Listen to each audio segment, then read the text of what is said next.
शांति। प्रजापिता ब्रह्मा कुमारी ईश्वरीय विश्वविद्यालय में ज्ञान मंथन स्टूडियो आज पहुंचा है गुजरात। जी हाँ, हमारी मुलाकात अमर दीदी से मुलाकात हो गई और ये वही दीदी हैं जो संदेश वाहक हैं, परमात्मा की संदेश लेकर आती हैं। न सिर्फ भारत में बल्कि विश्व में भी आपने अपना संदेश पहुंचाया है, परमात्मा संदेश पहुंचाया है। आप सरला दीदी के राइट हैंड हैं और ऐसे ही विहंग मार्ग की सेवा आज दिन मनसा सेवा करती रहती हैं। भले आज सरला दीदी नहीं है, लेकिन जब हम इन्हें देखते हैं तो सरला दीदी की याद आती है। ऐसा आभास होता है कि दीदी हमारे साथ हैं। उनकी पालना में पलते हुए हमारी अमर दीदी नन्ही छोटी सी बच्ची से आज इतनी बड़ी हुई है और संदेश वाहक बनकर परमात्मा संदेश दे रही हैं। उनकी जीवन गाथा हम सुनते हैं बचपन से लेकर आज दिन तक। अमर गाथा वो खुद अपनी शब्दों से सुनाएंगी हमारी अमर दीदी। दीदी ओम शांति। ओम शांति। आपका दीदी जन्म कहाँ हुआ? मेरा जन्म पालनपुर के पास गांव है, छोटा सल्ला गांव है। तो कितने साल की एज में आप ब्रह्मा कुमारी के संपर्क में आए और अचानक सरला दीदी के इतने नजदीक कैसे आए? मुझे साक्षात्कार ब्रह्मा बाबा का हुआ था। गांव में सोई थी रात को, तो जैसे आंख खोली ना, बाबा ऐसे सिर ऊपर हाथ रख के चले गए। तो आंख खोली तो मैं डर गई कि ऐसा बूढ़ा दादा कौन आया, और मुझे बोल के चला गया। तो फिर मैं मेरे लोकित भाई को कहा कि भाई ऐसा बूढ़ा कोई दादा आया था गोरा गोरा। मुझे कुछ मालूम नहीं था, ब्रह्मा कुमारी का नाम है कभी नहीं सुना था। परंतु भाई ने कहा डरना नहीं, घबराना नहीं, अपने यहाँ एक दादा का दुनिया का मेला लगता है ना, यहाँ जाएंगे नारियल चढ़ा देंगे, वो दादा तुझे सपना में आया होगा। मैं तो भूल गई और फिर नारियल भी चढ़ाया जाके। फिर सिद्धपुर में दुनिया का मेला लगता है, आसपास गांव के आते हैं सिद्धपुर में, सारे आसपास गांव के। कोई मर जाता है तो सिद्धपुर में जलाते हैं। तो हम दुनिया के मेले, लोकित के मेले में गए थे। तो इसमें ब्रह्मा कुमारी प्रदर्शनी देखने गए, तो इसमें ब्रह्मा बाबा का फोटो आता। तो जो आपने सपने में देखा था? हाँ, जो सपने में मैंने देखा था वो। तो हम प्रदर्शनी देखा और देखते देखते फिर फोटो ऊपर नजर गई। तो मैंने कहा यही दादा था जो मुझे रात को बोलने आया था, यही दादा था। फिर मैं सारा दिन वो प्रदर्शनी देखती रही कि शिव ने शंकर अलग है, शिवे भगवान है और भगवान नहीं है। ये लगा कि शिव और शंकर अलग है, तो उसमें क्या आपको फीलिंग आई? ऐसे में कभी भक्ति नहीं किया है, पर मुझे ये प्रदर्शनी में से कि भगवान एक है, शिव ने शंकर समझाते थे, तब से ही नीचे बैठ गया कि शंकर भगवान नहीं है, शिवे भगवान है। और मुझे ऐसा बनना है। वो बयानों को देख के मैंने कहा ये बनना हो तो क्या करना पड़े। तो मैं सारा दिन वो प्रदर्शनी देखी, फिर घर जाके बताया ब्रह्म कुमारी में भगवान आया है और भगवान शिव है, शंकर नहीं है। तो क्या बोलने लगे, माँ पिताजी भाभी सब बोलने लगे कि इसमें कोई भूत आ गया है, प्रवेशता हो गई है, इसलिए ऐसे बोल रही है भगवान आया भगवान आया। फिर मेरे को किसी ने सिखाया नहीं, लहसुन नहीं खाओ, डूंगली नहीं खाओ, पर मेरा मन कहने लगा मुझे सखी के घर जाना है, नहीं खाना है, सहेली के घर बुलाना है तो इसका पानी नहीं पीना है, मेरा मन कहने लगा। तो फिर ऑटोमेटिक मेरा जैसे बाबा कह रहा है इसके घर नहीं खाओ, नहीं जाओ, तो बोला कुछ इसमें प्योर आत्मा आई है ऐसी। तो मैं तो सोई थी और रात को ऐसे कपड़ा ऊपर उठा के नारियल बारियल घुमा के कि इसमें कुछ ऐसी आत्मा आई है, लहसुन नहीं खाना, डूंगली नहीं खाना है। तो ऐसी कोई ब्राह्मण की आत्मा प्रवेश हो गई है और भगवान आया बोलती हैं। तो मैंने कहा कुछ नहीं है, भगवान आया है, प्रदर्शनी समझ ब्रह्मा कुमारी में सच्चा भगवान आया है। तो कोई मानता ही नहीं था। फिर मैं ऐसे ध्यान में बैठ जाती थी, ऐसे आंख बंद करके बैठती थी ना, तो जैसे सूर्य चंद्र तारा जैसे ऊपर उड़ रही हूँ। कोई मुझे चोंटला पड़ता था, कोई टाकनी लगाता था, मुझे कुछ मालूम नहीं पड़ता था, मैं नीचे नहीं हूँ, ऐसा मुझे घर अनुभव होता था। फिर दूसरी बार भाई हमारा धंधा करता है करियाना का, कभी सिद्धपुर जाता है कभी पालनपुर। तो मैंने कहा भाई मुझे वो आश्रम देखना है ब्रह्म कुमारी का, मुझे देखने ले जाओ ना। तो फिर भाई के साथ में देखने गई तो वही चित्र वही बहनों, और प्रसाद भी खिलाया, चित्रे लगे हुए थे शिव ने शंकर अलग है। तो निश्चय मुझे पक्का बैठ गया कि मुझे ऐसा ही बनना है। फिर वो मंजू बहन बोल रही थी, हमारे मनोज भाई गांधीनगर में है, इसको बात कर रही थी कि मेरे को कल अहमदाबाद जाना है।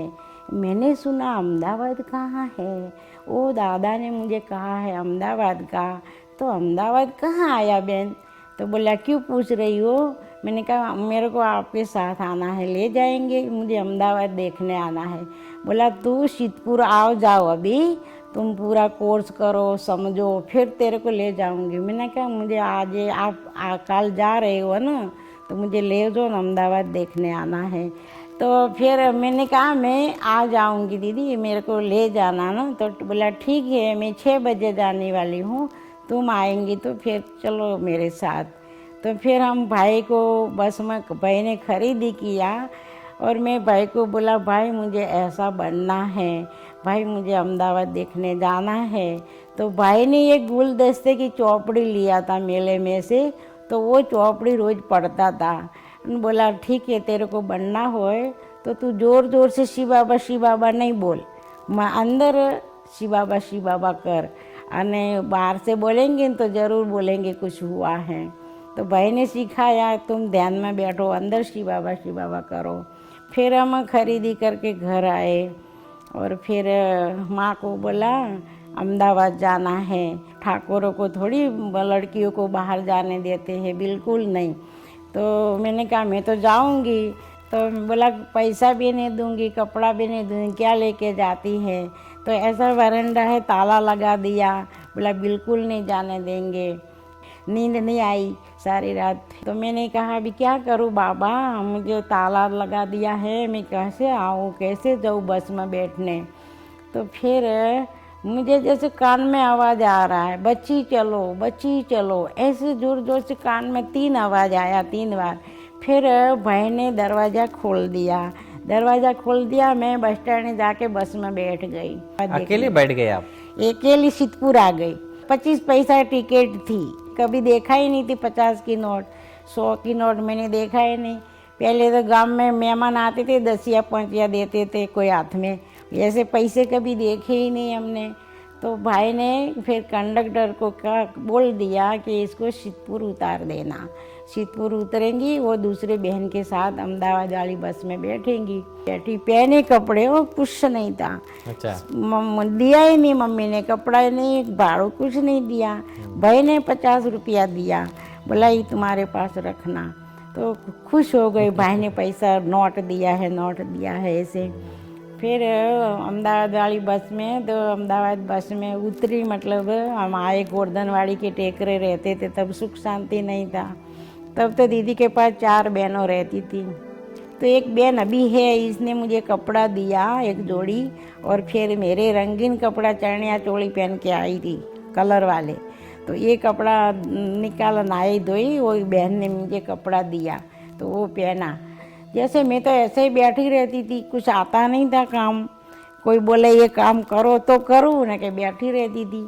तो इंदौर की एक बहन पुष्पा बहन थी और मधुबन की हमारी रेणुका माता थी, 2 दीदी के पास थी। तो हिंदी भाषा बोलती थी इंदौर की पुष्पा बहन। तो चौथे दिन गुरुवार था, अभी कौन कैलाश बहन, कहाँ गांधीनगर, मुझे कुछ मालूम नहीं है। कैलाश दीदी को मेरे को नहीं देखा, मैं कैलाश दीदी को नहीं देखा। गांधीनगर कहाँ है ये भी मालूम नहीं। तो कैलाश दीदी गांधीनगर 4 महीना हुआ था सेंटर खोले और मैं आई। फिर मेरे को बाजू में किराए में हम रहते थे। तो दीदी, कैलाश दीदी का फ़ोन आया 9 बजे कि दीदी आपके पास कोई आया है, कोई लड़की आई है? दीदी ने बोला हाँ कोई आई है लड़की मंजू बहन के साथ, पर मैं नवसारी से शाम को आई, मिली नहीं हूँ। तो हम बाजू में रहते थे किराए में। तो फिर मेरे को दीदी ने बुलाया कि एक बाबा ने एक संदेश भेजा है, बच्ची सद ऊपर जाके रोती है और बच्ची को कोई कुछ कहे नहीं, सल्ला बच्ची की राय ध्यान बनेंगी और इसको बाबा सब कुछ सिखाएंगा।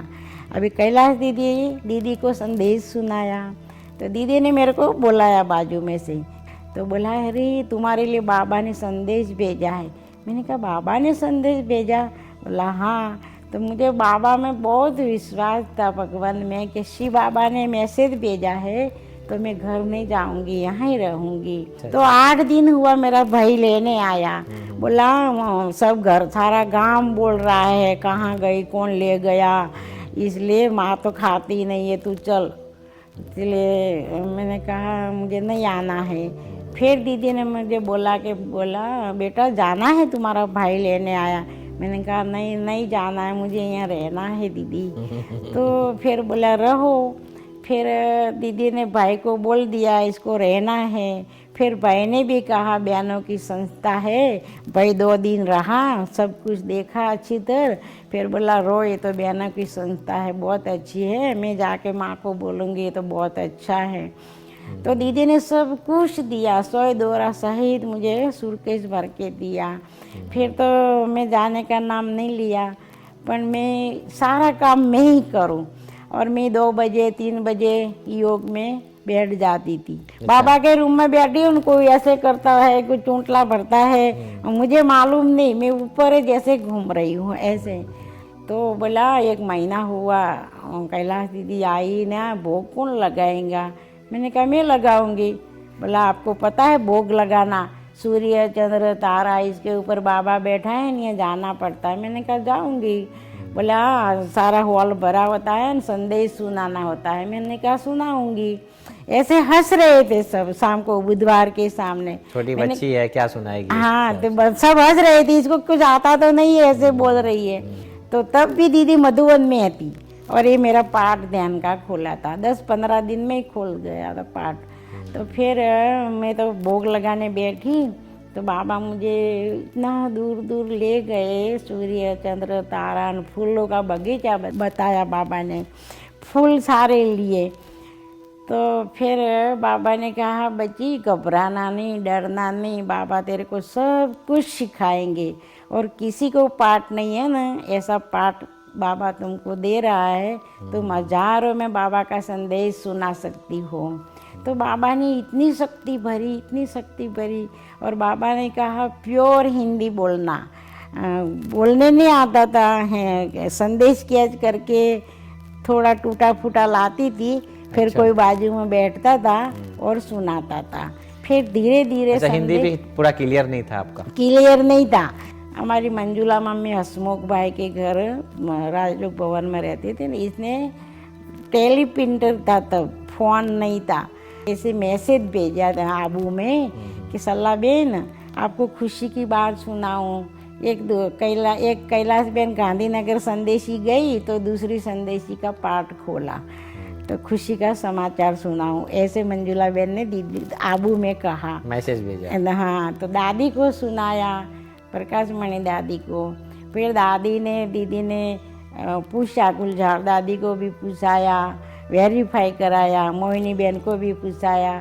मोहिनी बहन आबू सुख शांति में आके भी पूछाया, बोला मेरे सामने भोग लगाओ। गुलजार दादी कभी बोलती थी मैं आपको वतन में देखती हूँ, मैं बोली दादी मैं आपको वतन में देखती हूँ।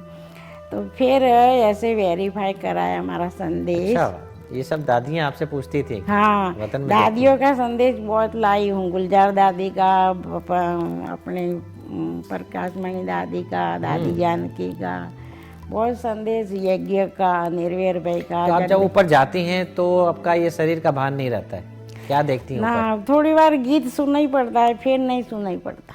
तो क्या ऊपर बाबा से आप कैसे बात करती हैं? बाबा ऐसे इशारा का, बाबा मूवी होती है, जैसे बाबा कुछ बोल रहा है पर जैसे हमको कैच करके, जैसे मेरे कान में कुछ सुन ही रहा है, अच्छा, ऐसे कैच करते हैं Voiceless। बाबा क्या नहीं। तो बाबा ने एक बार कहा था कि अपनी बुद्धि बहुत क्लियर रखना बच्ची, कि ऐसा समय आएगा नहीं फ़ोन होगा, नहीं टीवी होगा, नहीं पेपर होगा, इस समय आपको वतन में से मैसेज लेके जाना पड़ेगा। इसलिए आपकी बुद्धि बहुत क्लियर रखना। ऐसे बाबा ने 40 साल पहले कहा था मेरे को। अच्छा। तो जैसे मैं बाबा के घर आई और मेरा ध्यान का पाठ बाबा ने खोला, अभी का नहीं है। बाबा ने कहा तुमको ज्ञान नहीं है, योग में पक्की हो, ज्ञान में कच्ची हो।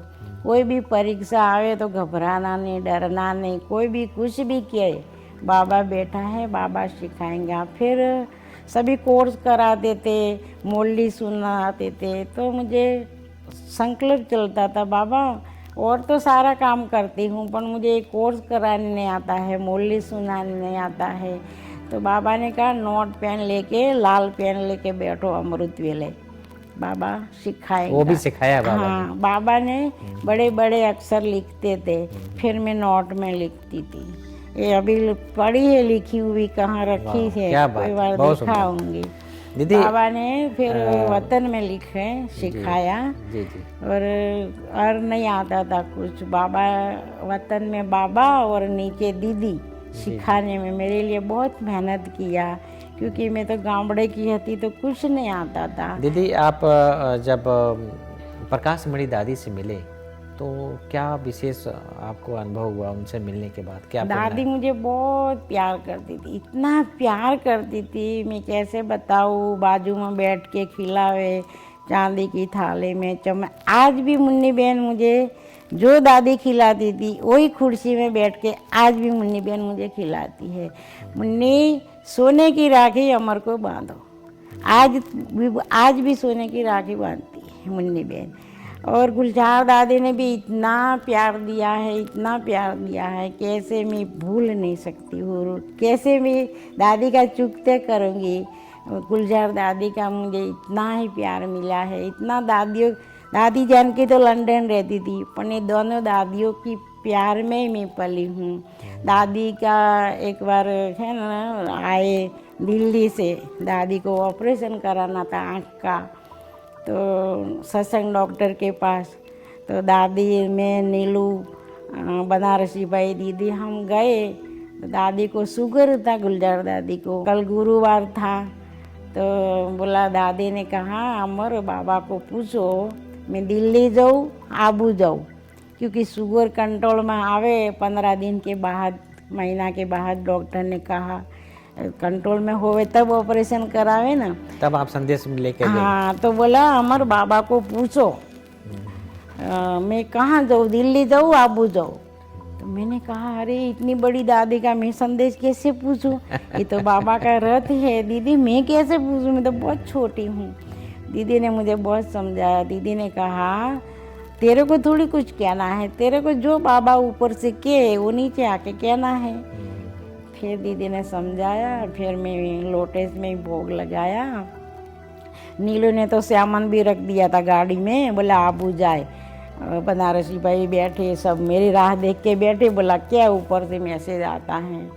तो फिर मैं तो आई, भोग लगा के बाबा को पूछा, बाबा गुलजार दादी आई है ऑपरेशन कराने आँख का, तो डॉक्टर ने कहा शुगर है। गुलजार दादी की बड़ी दादी हैं? गुलजार दादी गुलजार दादी, गुलजार दादी है। दिल्ली से आए थे ऑपरेशन कराने। ओके। तो फिर मैंने कहा दादी आई है तो आँख का ऑपरेशन कराने, तो डॉक्टर बोलता है शुगर है अभी नहीं होगा ऑपरेशन। तो फिर दिल्ली जाए कि आबू जाए। तो बाबा ने कहा बच्ची को बोलो गुलजार की आँखों थोड़ी है, कहाँ नहीं जाना है बच्ची, तुम करेले की सब्जी बना के खिलाओ गुलजार बच्ची को। तो 2-3 दिन हमने करेले की सब्जी दादी को मैंने ही बनाया और गुलजार दादी को खिलाया। और चौथे दिन दिखाने गए डॉक्टर को। ऑपरेशन कहाँ हुआ दीदी? अहमदाबाद में। अहमदाबाद में। हाँ, 5वें दिन तो ऑपरेशन दादी का ना वो दिल्ली गई ना मधुबन गई, अहमदाबाद में रह के अहमदाबाद में रही। बाबा ने कहा कहाँ नहीं जाना है, यहाँ ही रो और करेले की सब्जी बना के खिलाओ। तो मैंने करेले की सब्जी बना के खिलाया 2 दिन और 2-3 दिन, और फिर चेक इन कराने गए तो शुगर कंट्रोल में आ गई और फिर दादी का ऑपरेशन भी हो गया और ऑपरेशन बहुत अच्छा हुआ। फिर दादी दिल्ली गई। सरला दीदी अंत समय में कैसा उनका फीलिंग था, कैसे वो शरीर छोड़ी? दीदी इतना अथक सेवाओं की और मैं भी दीदी के साथ अथक बन गई। कभी थकावट का अनुभव नहीं होता था। तो जे आज ये भट्ठी हुई ना, ऐसी हमारी भट्टियों 1 साल में होता है एक बार। तो दीदी का बार बार मुझे पूछती थी, अमर बाबा को कहाँ न ऐसी कभी ज़मीन मिले तो ये किराया नहीं लेना पड़े, ये पैसा नहीं भरना पड़े, कहाँ बाबा को पूछो। तो बाबा ने कहा होगा बहुत बड़ी ज़मीन मिलेंगी, पर समय आएगा तब मिलेंगी। तो हमारे मणिनगर में कोई ऐसा पैसे वाला नहीं है स्टूडेंट के ज़मीन ले इतनी। सिर्फ एक मुकेश भाई मणिनगर में एक भाई हमारा अनन्या डॉक्टर।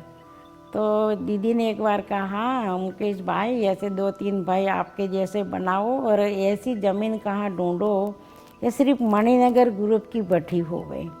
ये दीदी का संकल्प बहुत पहले था। तो बाबा ने कहा बच्ची मिलेंगी ऐसे बाबा वतन में कहते थे।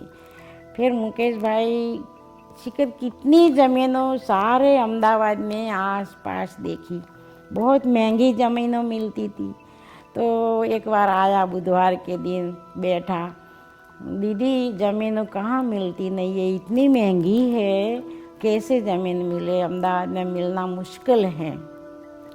मोदी साहब ने कहा सल्ला दीदी ज़मीन वेरावल में जितनी चाहिए इतनी दूँ, पोरबंदर में जितना ज़मीन चाहिए इतना दूँ, कच्छ में जितना चाहिए।